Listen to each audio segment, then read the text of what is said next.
গতকালই বর্ধমানের Renaissance housing এ STF এর জালে জড়িয়েছে হামিম মন্ডল নামে এক জঙ্গি। আর এবার তার ঘনিষ্ঠ বান্ধবী তাকে ঝাড়খণ্ডের সাহেবগঞ্জ থেকে গ্রেফতার করলো সেই বেঙ্গল এসটিএফ। কথা বলবো ময়ূখ ঠাকুর চক্রবর্তী রয়েছেন আমাদের সঙ্গে। ময়ূখ, মোডাস অপারেন্ডি সম্পর্কে অর্পিতা সরকারের কি জানা যাচ্ছে? দেখো, মারাত্মক মোডাস অপারেন্ডি। হামিমের মোডাস অপারেন্ডি ছিল রিক্রুটমেন্ট, হামিমের মোডাস অপারেন্ডি ছিল রেকি করা। নতুন মোডাস অপারেন্ডি হিসাবে তদন্তকারীরা পেয়েছিলেন যে পলিটিক্যাল ব্যক্তি, বিভিন্ন গুরুত্বপূর্ণ রাজনৈতিক ব্যক্তিত্ব, তাদের সম্পর্কে তথ্য নেওয়া এবং সেই তথ্য পাকিস্তানে সাপ্লাই করা। ওই শাহজাদ গ্রুপ, যেটা পাকিস্তানের জঙ্গি গোষ্ঠী, তাদের কাছে সাপ্লাই করা। এবার হামিমের বান্ধবী অর্পিতাকে অ্যারেস্ট করার পর আরো গুরুত্বপূর্ণ তথ্য তদন্তকারীদের হাতে এসছে। এসটিএফ সূত্রে খবর, অর্পিতার কাজ মূলত ছিল যে হানি ট্র্যাপ করে লোকজনকে অপহরণ করা, অ্যাবডাকশন করা।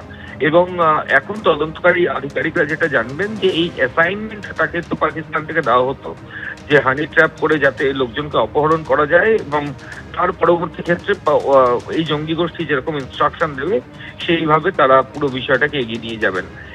সেক্ষেত্রে এই অর্পিতা বা তার অ্যাসোসিয়েটরা কি এই ক্রাইম আগে কখনো কমিট করেছে?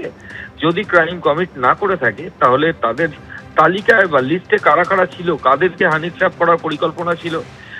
কারণ এর আগেও আমরা বিভিন্ন সময় দেখেছি যে এই জঙ্গি গোষ্ঠীরা তারা কিন্তু হানি ট্র্যাপ করে কাউকে অ্যাবডাকশন করা, এর মধ্যে নতুনত্ব কিছু নেই।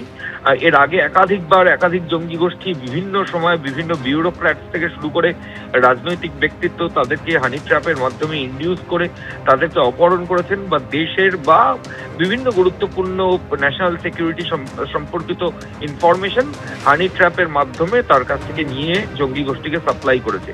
এই মোডাস অপারেন্ডিতে বিভিন্ন সময়ে দেখা গেছে, বিভিন্ন ওয়েব সিরিজেও এই একই ধরনের সিকোয়েন্সও দেখা গেছে।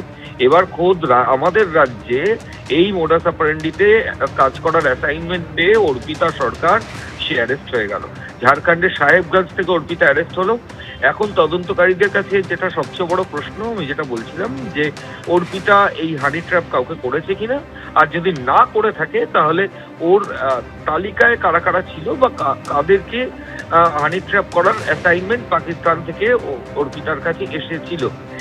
এবং তদন্তকারী আধিকারিকরা আরো যেটা মনে করছেন যে এই গোটা চক্রের সঙ্গে, মডিউলের সঙ্গে আরো বেশ কয়েকজন ইনভলভ থাকতে পারে। ঠিক সেই কারণেই তাদেরকে খুঁজে বার করা খুব দরকার। অর্পিতাকেও আজকে ফুল টার্ম পুলিশ কাস্টাডির জন্য এসটিএফ এর তরফ থেকে আবেদন জানানো হবে, এবং তারপর কাস্টাডি থেকে নিজেদের হেফাজতে নেওয়ার পর তদন্তকারীরা আরো যে সমস্ত আনঅ্যান্সার্ড কোয়েশ্চেন রয়েছে সেগুলোর উত্তর খোঁজার চেষ্টা করবেন।